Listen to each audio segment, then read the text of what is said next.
Welcome, everyone. I'm Jane Neal, live streaming from Universal Language Studios in downtown Tyler.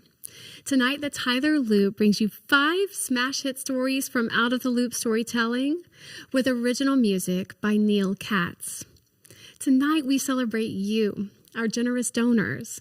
You are empowering local, nonprofit journalism and storytelling in Tyler and East Texas, and I sincerely thank you. To date, the Tyler Loop has featured 30 true personal stories over 4 Out of the Loop seasons in 2 live shows and 2 virtual events. Tonight, you'll hear some of the best of that storytelling with the extra bonus of updates and new details. Time and again, our storytellers show up, bringing their courage and vulnerability, epiphanies and insights, indignation, and longing. And all of this meaning making is happening here in Tyler and East Texas homes, hospitals, schools, grocery lines, coffee shops, places you and I are sharing life with our endlessly fascinating East Texas neighbors. As 2020, a year like no other, comes to a close, I wish you and yours a safe, happy holiday season. Enjoy the show.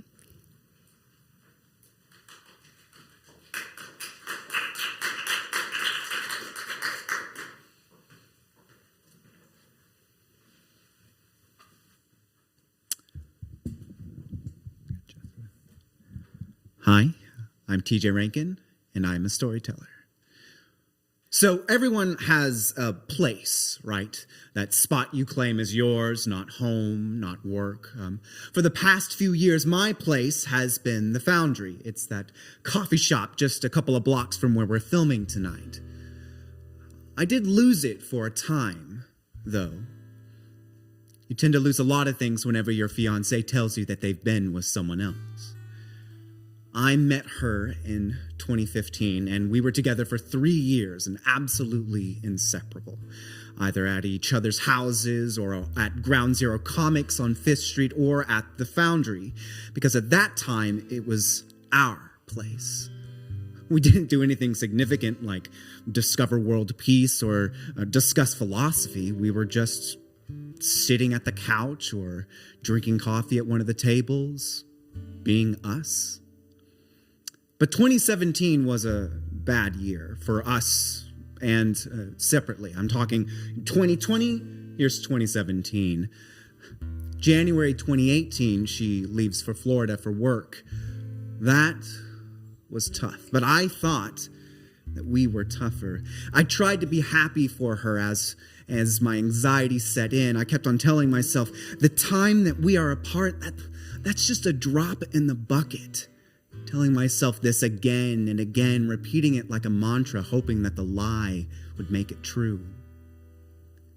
It happened all so fast. It always happens so fast. January, she leaves. March, I go and visit her, get on one knee. She says yes. May, we're in New Orleans taking our engagement photos, and that's the last time I ever see her. I think it's a week after that she meets him. June 15th, 2018, 1 a.m. She tells me she doesn't want to come back. So I call her. Do you still love me? Is there someone else? It's him, isn't it? Look, I don't want to know, but I do need the know. Have you been with him? How many times? What do you mean you don't know? By the end of the month, I want the ring back. Well, after that, I lost so much. Oh, well, the physical things, I got that back. Although I do regret not asking her for the PlayStation 4. I did get the ring back, though. I sold it, and I have a very good credit score now. Thank you very much. But the things that mattered, the 3 years of memories all poisoned, a second family relegated to bitter strangers, self-confidence, energy, rational thinking, gone. Add to that pile of things that now make me hurt, the Foundry. There was one thing I did gain. For years, anxiety always liked to gnaw and nibble at the corners of my mind. But when she tells me that yes, she's been with him, anxiety opened its mouth wide and swallowed me whole. Every memory that could be thought of was thought of 1,000 times. For the first 2 weeks of our breakup, 2 weeks that felt like 2 years, I wouldn't step foot in the Foundry. You know, so many people, they call their exes skeletons in the closet. To me, she was more like a ghost, always there in the periphery of my vision, lingering on. And I'm not talking Casper the Friendly Ghost here. I'm talking The Conjuring or The Ring. The kind of ghost that makes you constantly looking over your shoulder. The kind that's always making you filled with dread. The kind that preys on you like a monster. I can hear what you're saying. TJ, is she a monster? Is she a ghost? You're getting your imagery mixed up here, buddy. Well, 3 years together, and she leaves me for a guy she's known for 3 weeks. Do you think in that moment I could really tell a difference? But finally, you know, the day came. The monstrous memories, they kept me awake. And I forgot to get coffee on my latest Aldi run. To be a functioning member of society, I had to go and force myself to the Foundry. Now, I work over at the library. It's just a block right past the Fair Park parking garage. Well, it may as well have been a block through hell the way I acted. You've never seen a grown man more afraid of a coffee shop. After that, it was easier to go in, but only a little. Every time I entered those doors, I would plan out my exit in case she came, and I would do a sweep of the room. There's a college student there, and the hipster there. There's the coffee shop that is in every single Tyler coffee. There's a Bible study that's in every single coffee shop.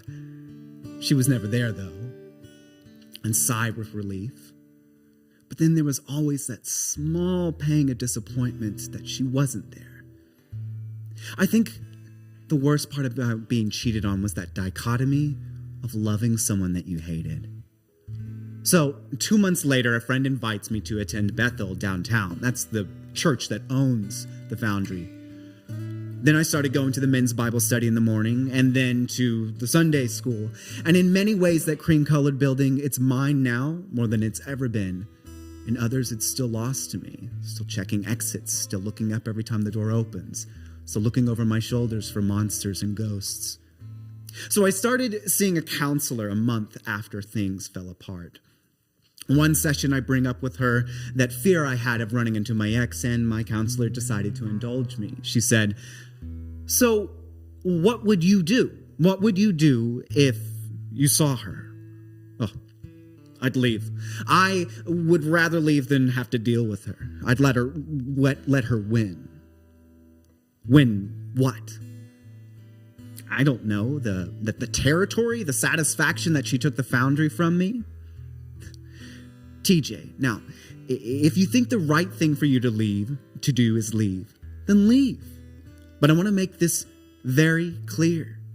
That's not winning. The Tyler is your town. The Foundry, that's your coffee shop. Bethel, that's your church. When she's stepping into that shop, she's not claiming anything because it's already yours. I had to stew on that for a couple of months, but you know what? She was right. I wish I could tell you that after that session, the pain dissipated and the anxiety went away. It didn't. That's not how life works. It took a lot more counseling before the pain in the back of my head stopped. And the anxiety, well, it's still a work in progress. I mean, I actually started going to counseling again. I'm talking anxiety, pandemic. That's not a good mix. Honestly, finally seeking out counseling was one of the best decisions I've ever made. Now, my ex, she's no longer this monster of this ghost. She's a person. She's a person who has pain, and in that pain, she hurts other people. I'm just like her in that way. In my pain, I've hurt people that I love too, even recently. I think when I finally understood that, that's finally when I could reclaim what I had lost. Even though at first it seems like you'll never get those things back. Anyone who's been cheated on, you know what I'm talking about. It's embarrassing, it destroys you, and it takes so much away. It comes back to you in time, though. It doesn't have to stay lost. You can let the ghosts and the monsters haunt you and frighten you away, or you can let them fade and see them for what they truly are. Pain does take things away, absolutely, but the pain recedes if you let it. And then you can take back what was always yours to begin with. Thank you.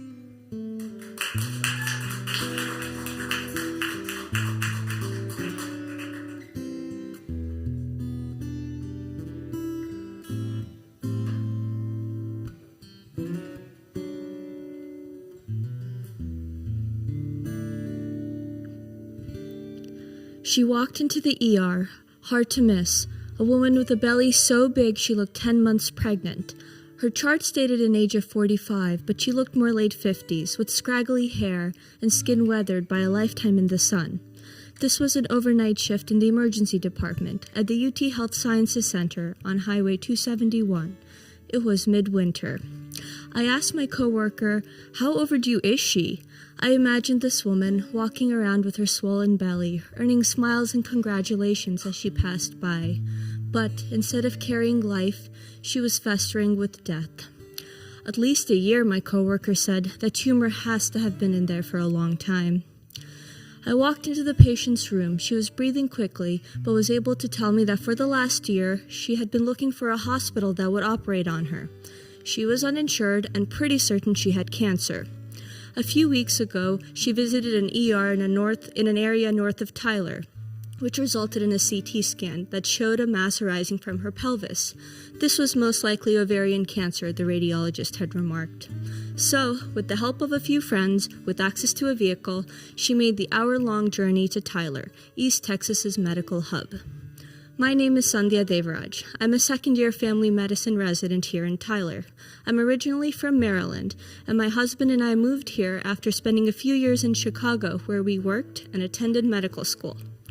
So I've watched my fill of medical TV dramas over the last 10 years, and I know the tropes well.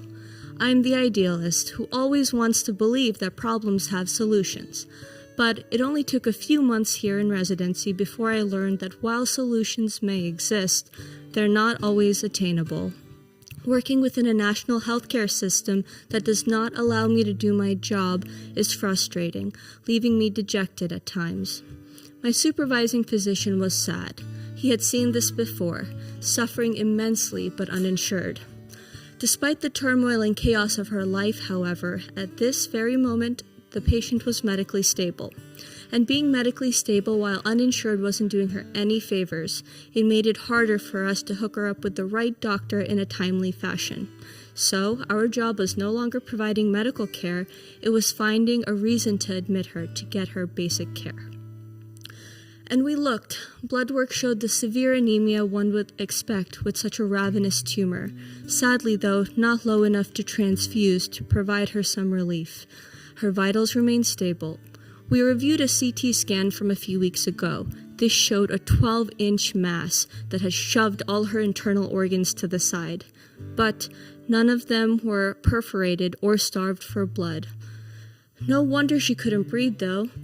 That tumor is pushing up really hard on her diaphragm, I said. I wonder if she's oxygenating well. Let's get an arterial blood gas. This would show us how much oxygen was getting from her lungs into her blood. If it were abnormal enough, we had our reason to admit her. I entered the patient's room. She was crying softly. "Do you know anyone who could help me?" she asked. I told her we were working on it, and that for the moment we had a plan. I collected her arterial blood gas myself. When I saw the results, my heart sank. "Your pulmonary function is normal," she said. With that, her two friends, tired of driving their dying friend around East Texas, got up and left. The patient sat out in the ER lobby, trying to figure out what she would do next. A sympathetic nurse brought her a food tray. When I checked the lobby at the end of my shift, she was gone. I've searched the records a few times, but so far as I know, she's never returned to our hospital. As I mentioned, I'm from Maryland, and I lived in Illinois, 2 states that have expanded Medicaid access in the last decade. I'm also Indian, which means I spent a lot of time in my childhood flying back and forth, visiting India. While the country has its own problems as an emerging economy, it is a country that understands healthcare as a basic human right and guarantees a basic level of health access to all its residents. These policies have formed my thinking and training since I was young, and they played a huge role in my desire to go into medicine.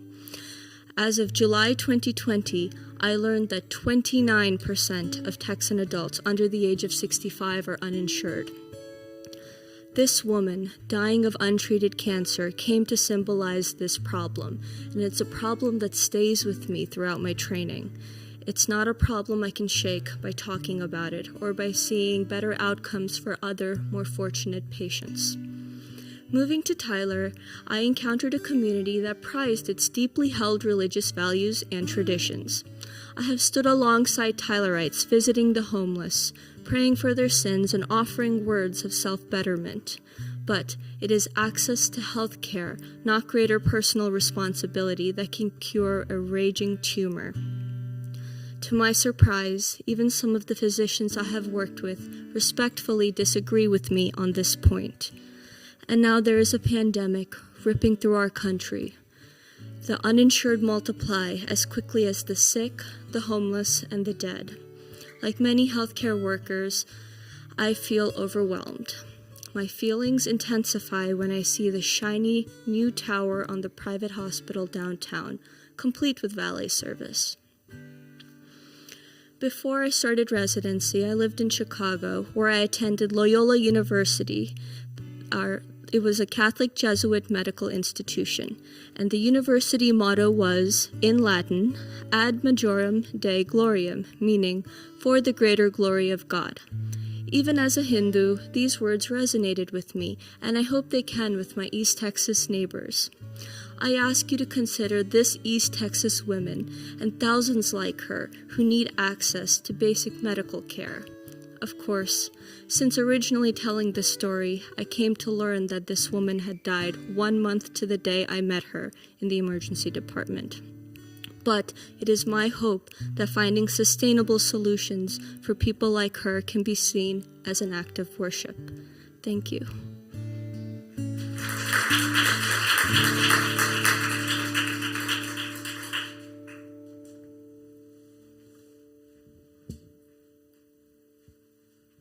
Good evening. My name is Neal Katz, and I am the rabbi at Congregation Bethel here in Tyler, Texas. I often tell people that I am now in year 18 of a 3-year contract. And so I love this community, and one of the joys of being a rabbi in a small community like Tyler is I'm always accessible to the local media. And so they call on me quite often to ask questions about the Jewish community or about upcoming Jewish holidays or Israel, and it's my job to always be accessible. A number of years ago, I was preparing myself for Hanukkah at home when I received a frantic call from one of the local news stations asking me, "We just realized it's Hanukkah. We looked on our calendar. Quick, can you come down and help us out and be on our midday show?" "Sure," I said. So I put down what I was doing, and I rushed over to their studio, and I had been on the stage, on the air with them a few times before, so I knew the procedure, and they put a mic on me during the commercial break, and the anchor leaned over, and they usually small talk. "It's nice weather we're having. How are you doing? I haven't seen you in a while." And it's usually done to relax the guest, but in this particular incident, the anchor leaned over with 20 seconds left to air. They said 20 seconds to air. He leaned over and he asked me a very profound religious question. And I had about 14 seconds to answer it. And this song is the story of that moment, of the question that he asked me and my profound rabbinic response. Whenever we tell the story of Hanukkah, which happens to be a few nights from now, we mention, and I share this only because the lyrics will make more sense, there's a 4-letter phrase. If you think about the 4 sides of a dreidel, the top, it says, a great miracle happened there. That's really the goal of Hanukkah, is to share the story of the miracle that happened there many years ago, 2,200 years ago. So you're going to hear that lyric. And the hero of the Hanukkah story is Judah Maccabee. And I mentioned him a couple times as well. So again, this is the story of being on the air, a very brief time, about 15, 20 seconds to go, this profound question and my profound response. This is On the Air.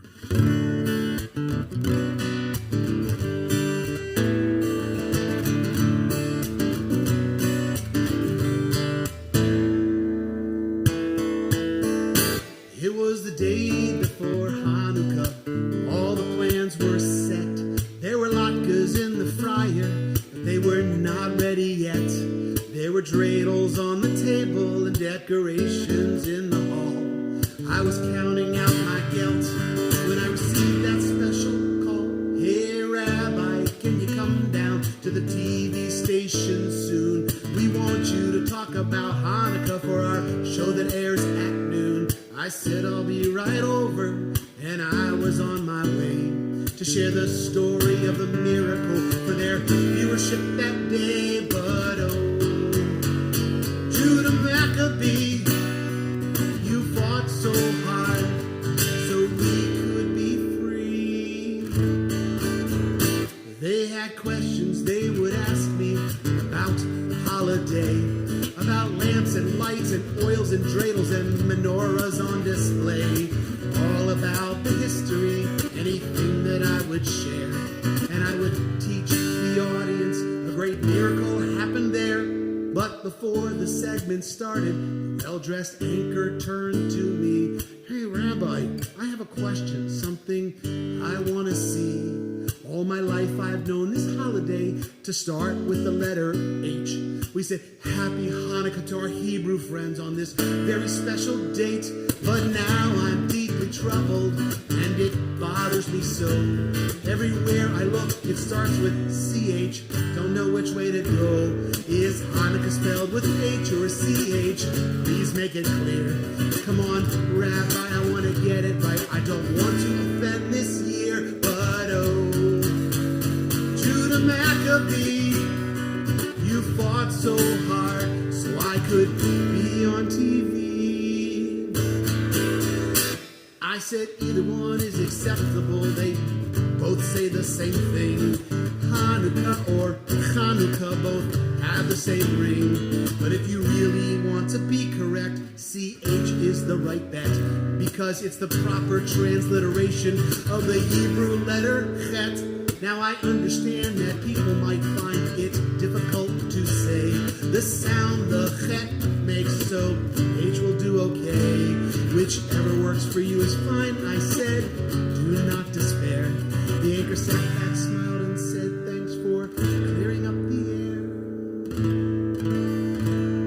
And so with newfound confidence, he turned to me to say, have a very happy Hanukkah on this very holy day. I said, hey, thank you, what a nice thing to do. May I return the offer and wish a very Merry Christmas to you. So happy Hanukkah, however you say it, happy Hanukkah. Even if you spray it, happy Hanukkah. Yeah. Oh, happy Hanukkah. It's only a few days away now, happy Hanukkah. However you say it, just happy Hanukkah.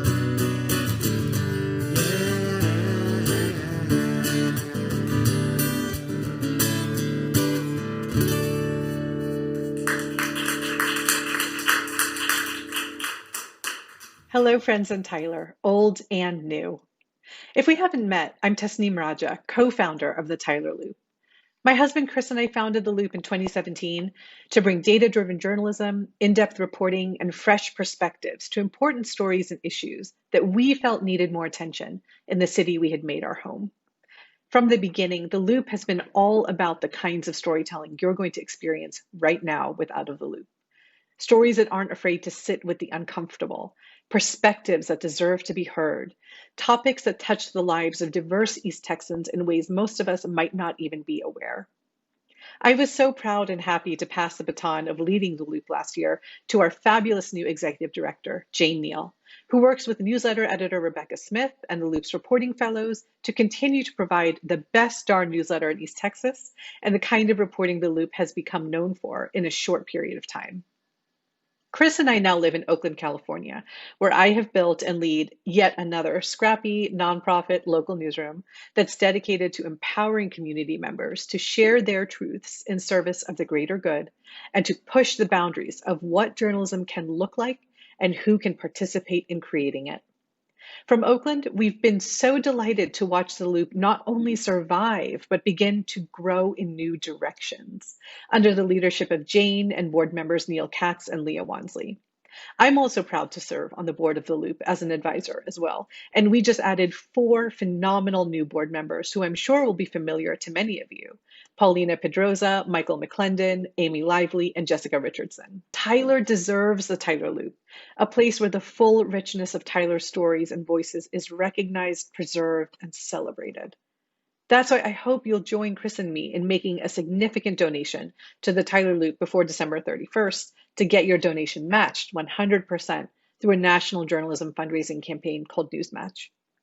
Help the Loop make the absolute most of this support and help the Loop continue to survive and thrive for Tyler. We miss this community that gave us so much and taught us so much about the meaning of truly investing in where you live, about building relationships across perceived borders and showing up to support those working toward the greater good at the local level. Please make the most generous donation you can make this year before December 31st to help them bring you the journalism and storytelling Tyler deserves. To all of our old friends, we miss you and we think of you often. The Loop helps us stay connected to Tyler, and we thank you for staying connected to the Tyler Loop. And thank you all for showing up tonight for another spectacular edition of Out of the Loop.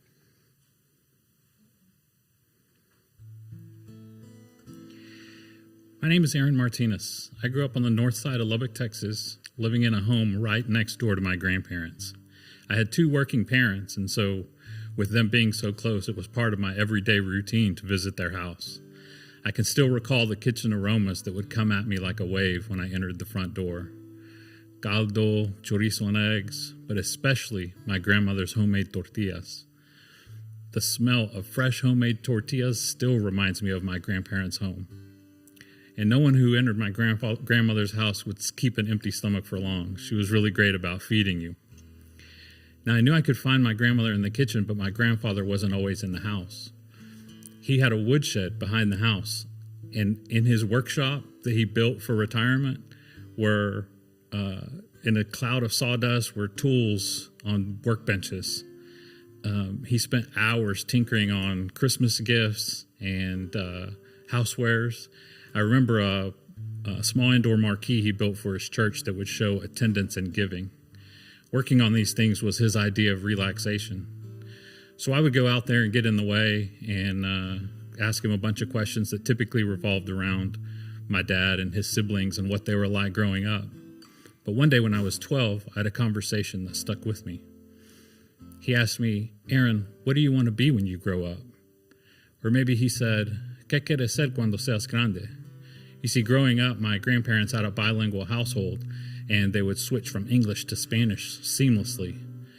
Now, I always answered in English because I was more comfortable in that, but I would lose track whether they were speaking to me in English or Spanish because to me it was all the same. Now, my ideas of what I wanted to be when I grew up came from looking at my parents' and my grandparents' lives.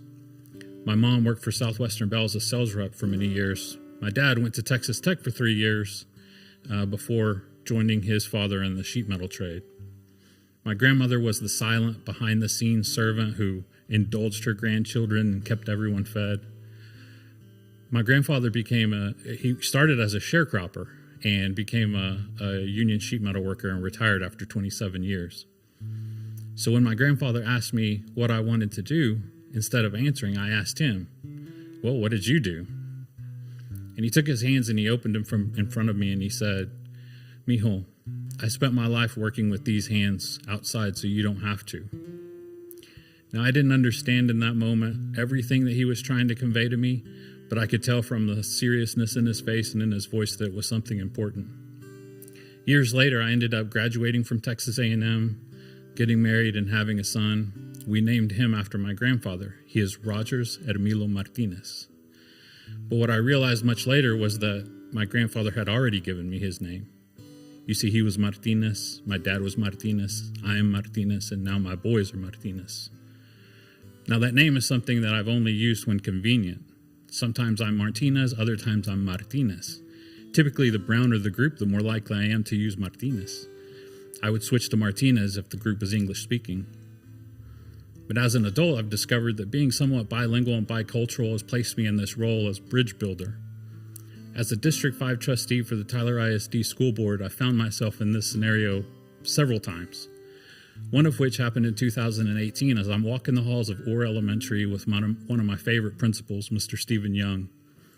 We popped into this first grade classroom that just happened to be bilingual, and I was called upon, completely spur of the moment, to read to the classroom. The teacher hands me a book, and I look down and it's in Spanish, a McWilliams book about a pigeon driving a bus. And as I walked out of the door that day of that classroom, I was struck by my unique position on the school board, and it's likely that of the 7 trustees, I was the only one who could comfortably pull off what happened in that classroom as I sat reading No dejas la paloma conduzca el autobús to a group of upturned black, white, and brown faces. Now, the bridge building with Tyler ISD didn't end there. In 2018, a group of students, parents, and residents urged the board to vote to change the name of Robert E. Lee High School. Now, this wasn't the first attempt, and it wouldn't be the last. And although the vote did not happen that year, the turmoil from a global pandemic and the killing of George Floyd 2 years later forced the issue up again. During the June and July school board sessions, the conference room literally echoed with shouts of peaceful protesters outside asking us to vote for a name change. This time, it happened.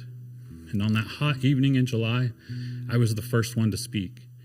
And I said, almost 3 years ago, I sat here and said 3 things. We needed to move to a vote, the process needed to be driven by the board because it's our responsibility, and that we need to address policy changes. I also said that we had the opportunity to be leaders and to be examples of how to work through these issues. I was listening to my community, I was listening to students who were asking for change, and unfortunately last time the board did not lead. So I'm grateful to be able to have this conversation again. Thankfully, though, that lack of action has created and empowered some student leaders who showed up meeting after meeting in 2018 and continued to show up during a pandemic for our meetings this year. Students who learned a lot about community organizing and their role in the political process. Now, I've always said that our success should be measured by the civic responsibility and participation of our students. And if that were true, then that meeting and those student leaders are our final exam. We should keep in mind, though, that we were just talking about changing school names and we weren't finding ways to yet correct the inequalities that exist in our school system. I continue by saying student achievement should not be determined by zip code, and until that's no longer true, we have more work to do. The road that we have ahead of us is long, and I'm committed to making positive change when I see injustice and inequality, and this vote was critical to set in motion our community's healing. Now, changing the name was right 50 years ago, it was right 2 years ago, and it was right then. I was still in favor of those 3 things happening, us voting to change, and adopting the necessary policy changes, and then the board driving the process. One thing I haven't told anyone about the day that I was preparing those remarks is a friend of mine gently reminded me that people pay attention to the things our leaders say. And there's a line in there that's a direct quote from someone that was paying attention.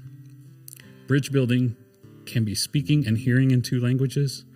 Bridge building can be a vote.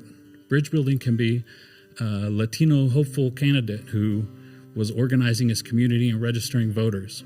It can be reminding leaders that things they do and say can have an impact. It can be taking my grandfather's words and bringing them to my family and my community over and over again. Now, like him, I work to make the generation after me better. See, my grandfather was right. His work did make my life easier. But what he couldn't have predicted is that in my day job, I, like him, would work outside with my hands. I'm responsible for the landscape and upkeep of one of the largest commercial properties in Tyler, and I'm continuing his original work, farming, with an outdoor vegetable garden.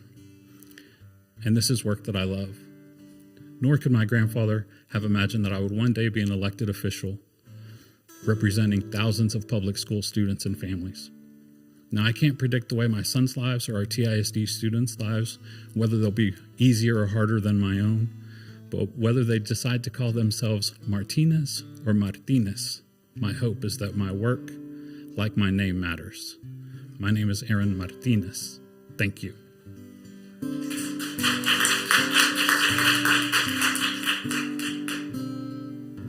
What you read, hear, or see on the news informs how you vote, how you care for your family, and how you view the world. In other words, where you get your news matters. Nonprofit news puts people over profits by covering stories about communities, issues, and solutions that might otherwise go untold. We're accountable to you, the people, and we depend on your support to survive, which means that you have the opportunity right now to shift how stories are told, to ignite change in people's lives, and to help strengthen our democracy. Between November 1st and December 31st, donations made to nonprofit newsrooms around the country will be matched by a group of funders. And the money really adds up. Since 2016, people like you have helped deliver $100 million to more than 200 nonprofit newsrooms, many of them small organizations that exist to serve communities of color, immigrants, and places where newspapers have closed. Nonprofit news is information for the people with the people. Are you with us? Join the movement and donate at newsmatch.org. Hello, my name is Dee Pendleton, and my story starts the summer of 1970. I was 8 years old. That was when my mom told me that the Tyler Independent School District was going to integrate. Now, what that meant to me was I would not be entering the 4th grade at my beloved Mamie G. Griffin Elementary School. And this broke my heart because Griffin had become a part of my family. Instead, I was going to be bused across town to a school called Birdwell Elementary, a school I'd never heard of before. Now, my neighborhood, which is just south of Martin Luther King and Caldwell Zoo, was divided up into 3 school districts: Birdwell, Ramey, and Orr. Now, as my friends and I got our homeroom assignments, I began to understand that I would probably not know a single soul in my homeroom class. I was a little bit anxious about school starting. For some reason, I was nervous that maybe I wouldn't be academically prepared. Maybe my friends or my new friends would not accept me. And I'm not really sure where those notions came from because I'd always been a good student. Nevertheless, I found a way to get excited about school. It was a chance to buy new school clothes, get new school supplies, and of course help my mom get her classroom ready for the first day. Now, in my household, there were 3 sets of clothes. There were play clothes, church clothes, and school clothes. I decided that I should wear my church clothes for my integration debut. So I picked out an orange skirt, a white shirt, and my black patent leather shoes. When we went to get my school supplies, I eyed a briefcase. Not a backpack, not a book bag, but a briefcase. I remember my mother saying, "Are you sure you want a briefcase?" I was sure. I wish I could have seen my own face when I showed up the first day of school, only to find my classmates in jeans, shorts, T-shirts, and tennis shoes, and here I am looking like a corporate attorney. I made it to my homeroom class only to find out I wasn't on the class roll, so I had to go to the principal's office and wait for that little administrative glitch to be fixed. So by the time I got back to my classroom, all eyes were on me and my briefcase. My teacher sat me down between Janice Johns and Glenn Kleberg, and I settled in for the day. The only thing was that big briefcase kept tripping her up in the aisle, so she asked me to put it on the counter. Needless to say, that was the last day that I brought the briefcase. Now, our class was divided up into 3 groups, the A, B, and C groups, and these groups were determined by our academic ability. I was put into the C group, and I immediately thought my worst fears had come true, that I was in the group with the least amount of academic ability. It turns out I was in the highest group, and I was the only Black in that group. This was the first time in my life that I was the only Black, but it wouldn't be the last time. In fact, it would happen so much in my life it would no longer become unusual or uncomfortable.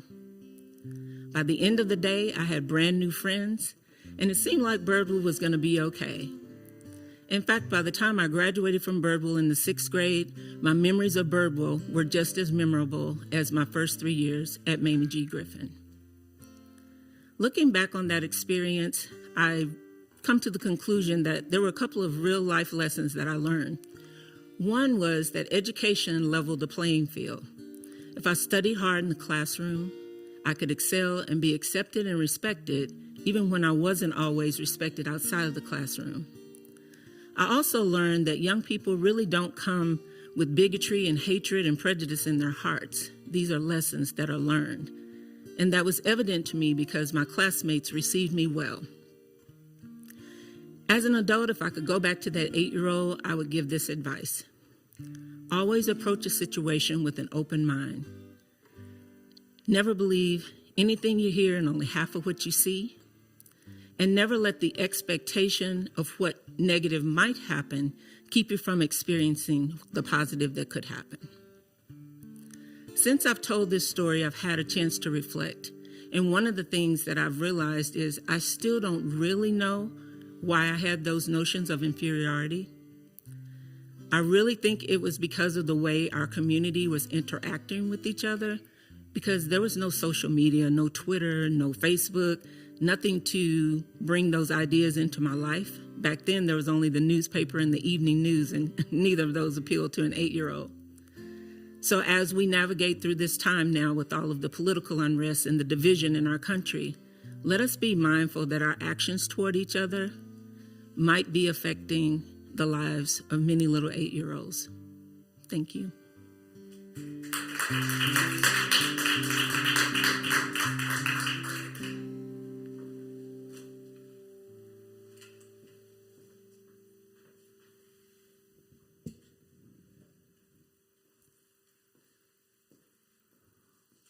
I love just sitting here and listening to the storytellers.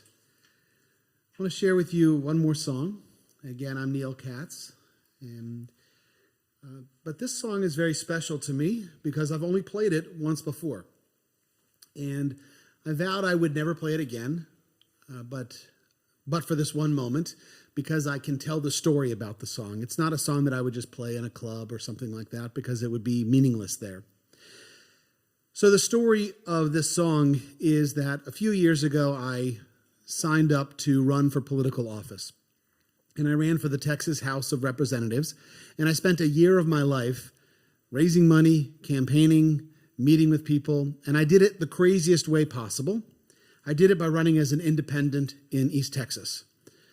So I have zero regrets. I loved every minute of it. And because I ran as an independent, I got to create my own narrative, and I got to meet with people who were progressives and people who were conservatives, people who were identified as Democrats, people who were identified as Republicans, and I got to be energized by the unity, by the joyful connection between all of us. I used to say on the campaign trail, I sit on a lot of nonprofit boards, and I don't care whether you're conservative or progressive or Republican or Democrat, we just work together to make sure we have the best science museum in town, or the best university, or the best hospice, or the best anything in town. And I found that was my strength, just knowing that, and that's what I brought to the campaign. I'm not campaigning again right now. I'm giving you the background. And so November 6th, 2018 came, the day of the election, and I didn't win. And it just so happens, as the rabbi, I always produce a music show for Hanukkah called the Hanukkah Klezmer Concert. It's a slight plug because it happens this Monday night. Anyhow, every year when I produce the Hanukkah Klezmer Show, which is a big production, this year it's going to be online, but it's a big production at Liberty Hall, I go hiding for a few weeks because it takes me a lot of time to produce that show. And so it just so happened when I didn't win the election on November 6th, I was kind of I was ever present for the prior year in the community, and all of a sudden I was gone. People didn't know what happened to me. Well, maybe he's depressed and he's hiding under his bed after that loss. No, I was actually busy planning this concert.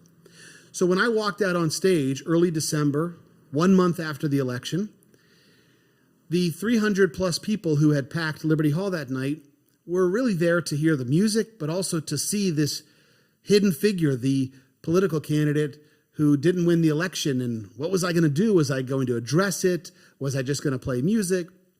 And these were all friends and supporters who were there for the music and people that I've acquired over the years. Knowing that this moment was going to happen, that I would walk out on stage and everybody would hear from me for the first time in a month, I wrote a song. And I performed the song, and I've heard a recording of that night. And about halfway through the first lyric, cheers erupt. And you can't hear the rest of the first verse or the first chorus because I was on stage, and I'm telling you, 300 plus people were standing in ovation, cheering and screaming, because we all had that cathartic moment. I owned it. I owned me having lost that election.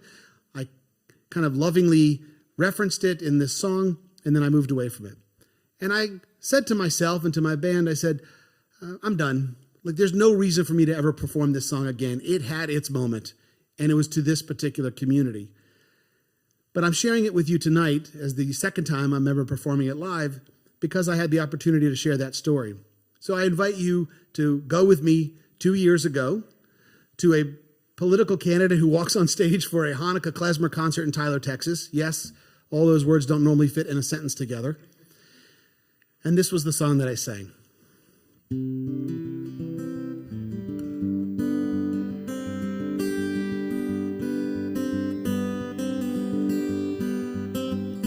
So I lost, but I gave it all my might. What's the cost?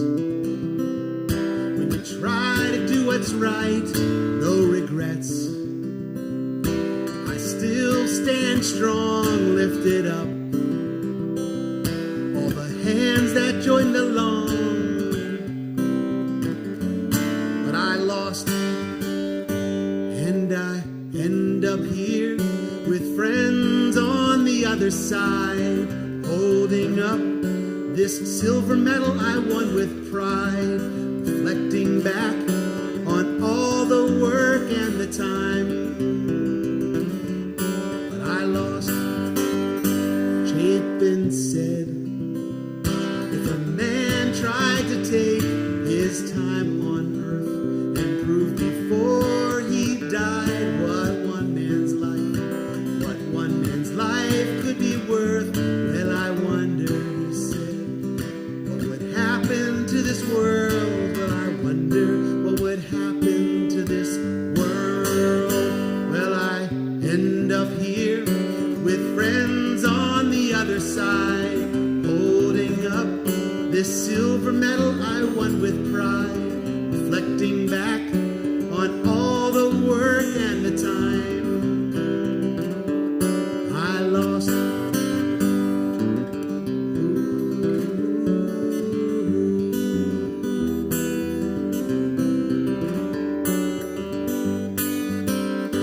There is strength deeper than we know.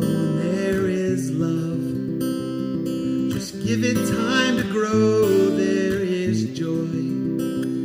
It's just how we are made. There is hope.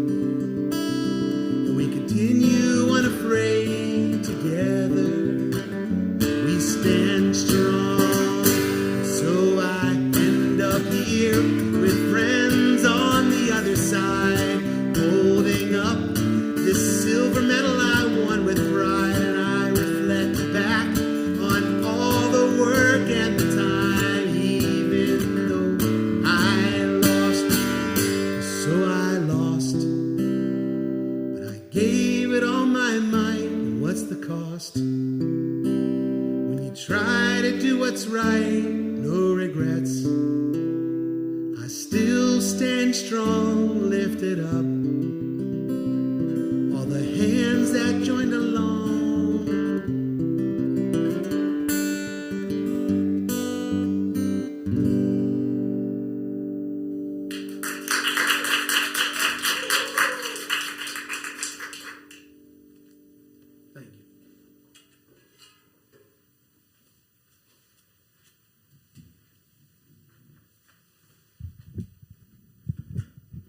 Hi, my name is Brenda, and I have lived all my life in or within 30 miles of Tyler, Texas. Our first house was a small shotgun house with no indoor plumbing, and at one time my brother, sister, and I slept in a room that was wall-to-wall trundle beds. Daddy did a lot of hunting and fishing to put food on the table. Venison, catfish, quail, squirrel. Now, yes, I know squirrel is a rodent, but Mama would fry it, put it in that pressure cooker, mighty tender and tasty eating. We spent most of our family holidays at the camp house in the Sabine River bottom near Beckville, so Daddy could hunt and fish. One 4th of July fishing trip when I was 10 proved a bit more adventuresome than usual. There were a bunch of domestic hogs that roamed free in the river bottom, and one of the old sows had recently had a litter of little pigs. I delighted in chasing those little pigs. I wanted one of those little pigs. So I asked the owner, "Mr. Harvey, can I have one of those pigs?" And in his slow, thick southern drawl, he replied, "Well, girl, if you can catch the damn thing, you can have it. Just don't let that old mama sow get after you."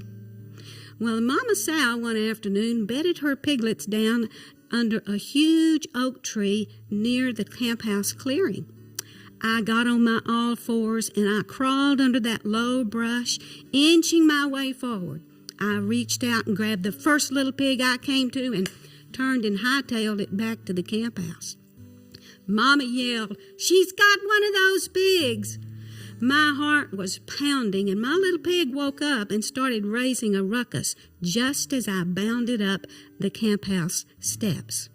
My face was dirt red from the heat, the excitement, and the fear, but I had my little pig.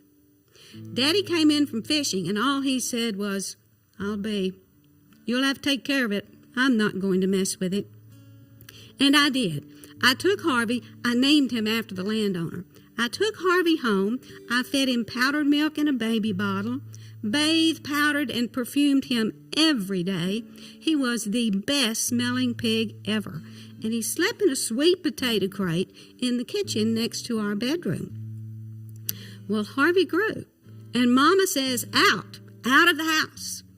So we moved him into Daddy's old bird dog pen, and on his diet of table scraps and a bit of corn, Harvey grew into a handsome Hampshire hog. Some months later, Daddy went with me out to feed Harvey. Now, that was something Daddy never did. We stood there watching Harvey eat, and Daddy put his hand on my shoulder, and he said, "We've got to do something with Harvey." "What do you mean, do something?" "Well, if we keep him much longer, he won't be good for anything but an old pet. And we can't afford to feed him forever, Brenda." My chest tightened. I stood looking straight ahead, trying not to blink to keep the tears from rolling down my face. Daddy kept talking. "It's time, Brenda. We can either sell him and someone else will butcher and eat him, or we can do it ourselves. He's yours and it's up to you. The sale is on Saturday." I spent the next couple of days saying goodbye to Harvey, scratching his back and crying, and I made my decision, and I told Daddy in my strongest yet trembling voice, "If anyone is going to eat Harvey, it will be us, not some strangers."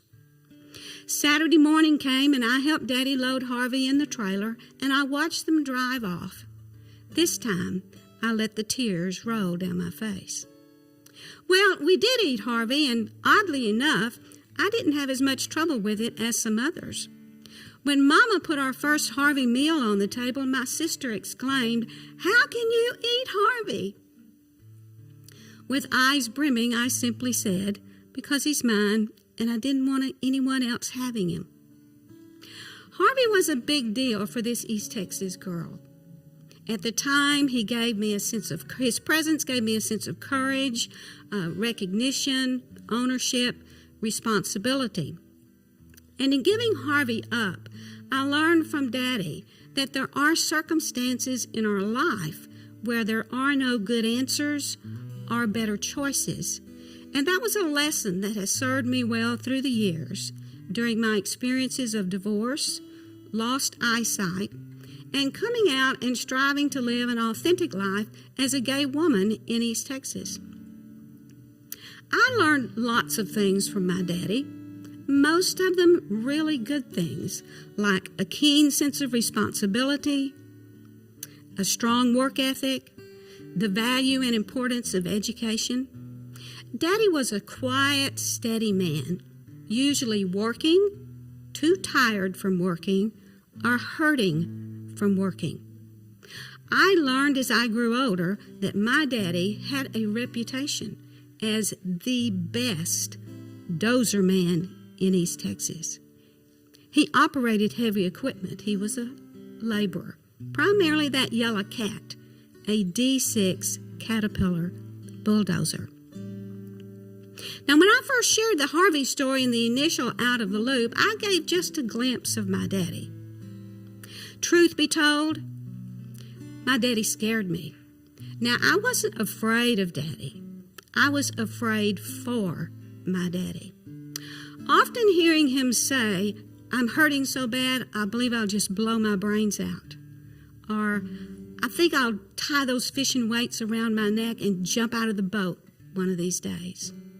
Those words brought pleadings. "Oh, Daddy, don't say that. Daddy, please don't do that." And most of the time, tears. Now, I had seen Daddy's guns, and I knew Mama bought bullets. I had even tried to lug those heavy fishing weights to his boat. Daddy spent hours alone in the woods, hunting, or in the boat. I knew that his threats to kill himself had real potential, and I was terrified that he would do it someday. Thankfully, he did not.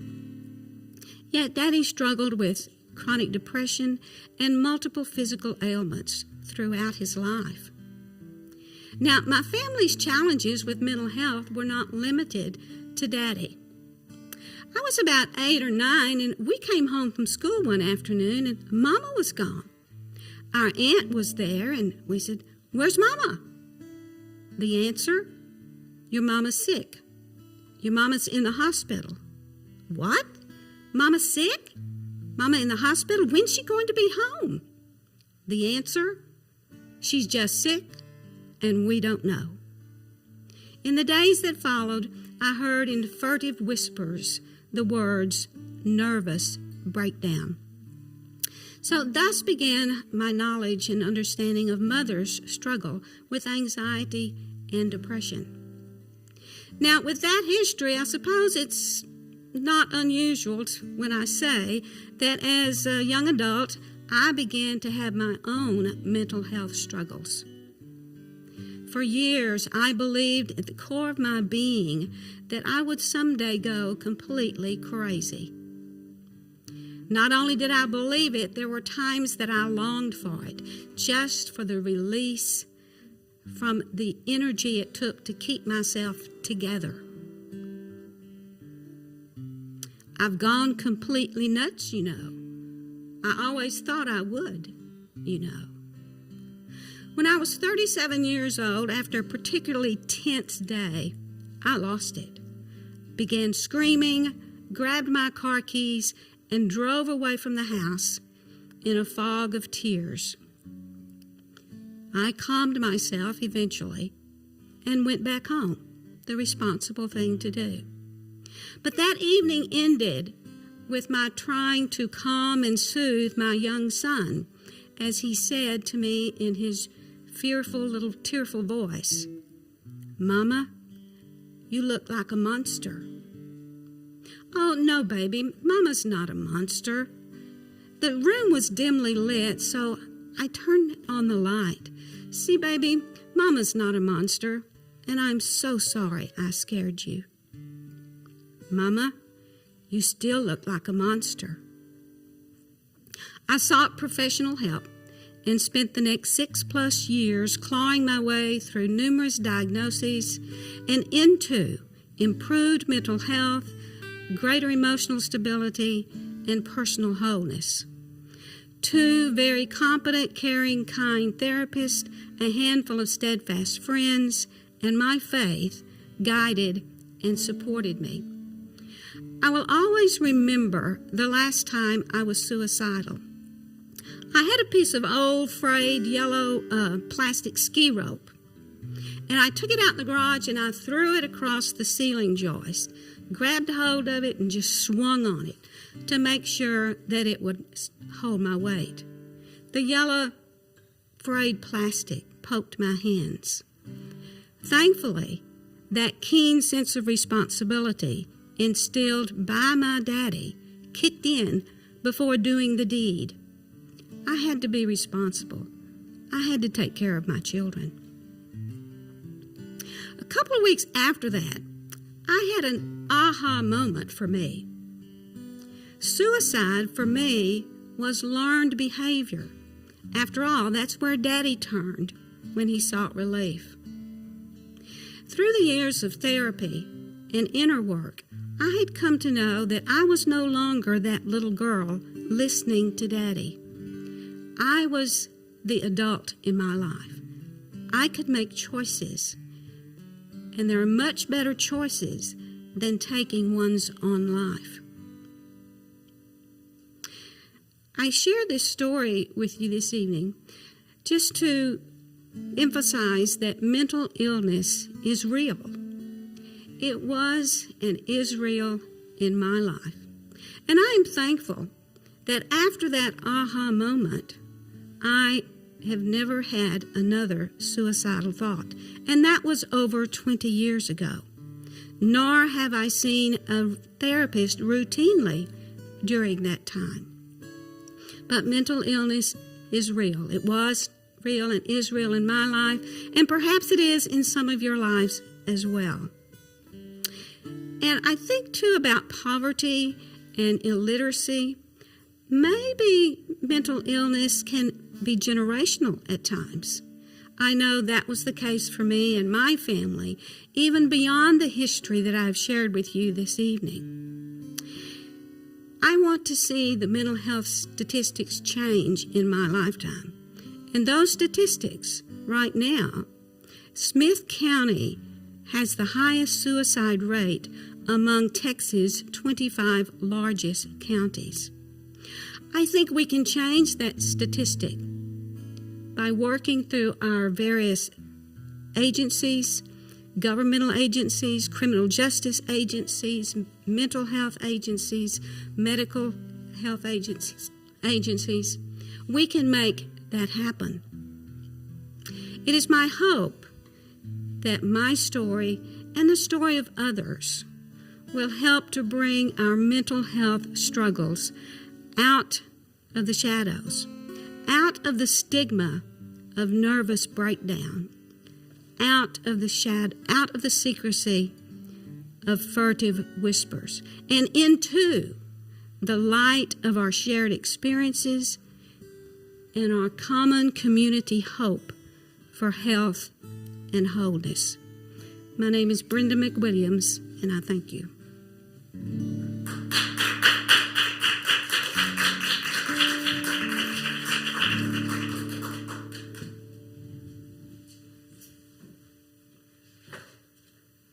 It is my pleasure, I will remain masked at this time, to welcome back up all of our storytellers and our executive director, Jane Neal.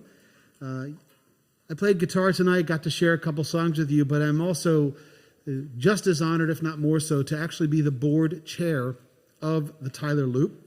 I work with an amazing board and an even more amazing director, executive director in Jane Neal. The Tyler Loop is capturing the stories of East Texans, and not just capturing them, but sharing them in a very unique and profound way.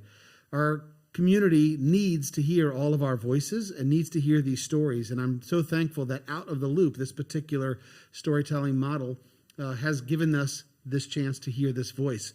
This is a best of from 4 different seasons of Out of the Loop, and I want to thank Jane for putting this together, and thank Philip Carden, whose studio we're in right now, who audio engineers this, and Leah Wansley, another board member who's also behind the counter as well. But most important, I want to thank you all. I want to thank the donors, the people who make the Tyler Loop possible. If you thought back a few years, this didn't exist. We didn't have the opportunity to share these kind of stories in a format where it could be profound and provocative and culture changing. So I thank you, the donors, for that. And I thank everybody. If you'll take a bow, and we'll give a virtual ones and zeros applause for this. Thank you for your continued support of the Loop, especially now during Newsmatch when everything will be doubled up through December 31st. And I thank you again for all that you do to help us tell these stories.